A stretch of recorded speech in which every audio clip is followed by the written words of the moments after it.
What does it mean when the Lord remembers you? Hi, my name is Barbara. I'm a Team Canada high jumper as well as the host of the Barbie Bible Bunch live Bible study, which I have just completed. Make sure you guys go ahead and check it out. The YouTube channel is called Barbie's Bible Bunch. Today we were talking about the story about Hannah. It's all about mental health. My series that I'm doing on YouTube is all about mental health in the Bible because a lot of characters, a lot of individuals in the Bible actually have a lot of mental health struggles, but oftentimes we like to just cover that up, right? But the truth is, it is very normal to feel depressed. It's very normal to feel like you're behind, like you're late, especially with the pressure of this world. But there is solutions to it. And every single individual in the Bible that has gone through that and has followed God were able to get out of it. Now, I was just breaking down the story of Hannah. I'm sure you guys have heard Hannah before, and if you haven't, I'm not surprised because, I feel like you don't really talk about it. Long story short, Hannah was a woman that really wanted a child during a time that where your worth as a woman was based on what your body can do and if you produce children. She was a second wife to a man named Alakan. I forgot how to say it properly.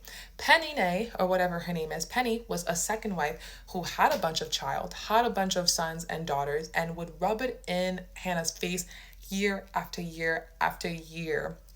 I make her feel like she was trash. It's almost like imagine living in a house with your hater, right? Imagine living in a home where you're constantly reminded that you're missing this, you're behind, you're a late bloomer, you're useless, right? That was Hannah. And of course, what happened to Hannah? She was depressed. She was depressed. One day, though, she decides to go to the temple herself and just starts crying to God, but nothing was coming out of her mouth. We all felt that pain before. And eventually, what happens, Eli, who is a priest at the time, tells Hannah, "Girl, you're drunk. Get out of here. You're drunk. Why are you drunk? Put down the wine." And Hannah let him know that, listen, I'm not drunk. I'm just a woman who's in deep pain and deep sorrow. And like, I want a child, literally. Eli said, "Say less. God has answered your prayer. Go." And you know what ended up happening? Hannah went from not eating, isolating herself, to finally eating food, to finally lifting up her head, which there's a part in the Bible where it says, in general, where God is the lifter of the head, right? Where there's no more shame. Society said that she was shameful because she didn't have a child, but God told her, "You're good." She lifted up her head. And then what happens? That year, she ends up having a child. And not only any child, Samuel. Now, I won't go too deep into why Samuel is special, but I will say Samuel anointed anointed the king, the first king Israel ever had, Saul, and then later on he anointed King David, who, yes, the same king that beat the Goliath with a slingshot when he was literally 16, and he was also the only one that can hear from God.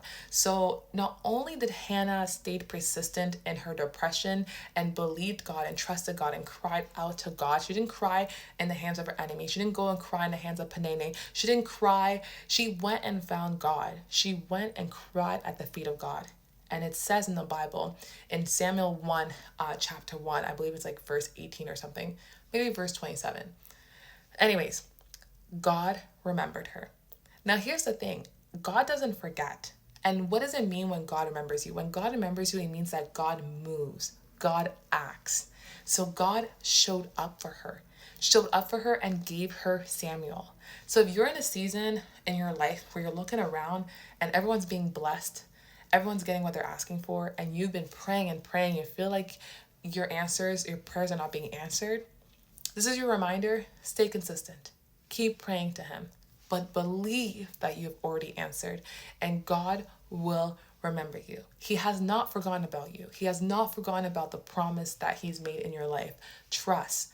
God literally needs you as much as he wants to be with you. He needs you to advance his plan. So, beautifully done.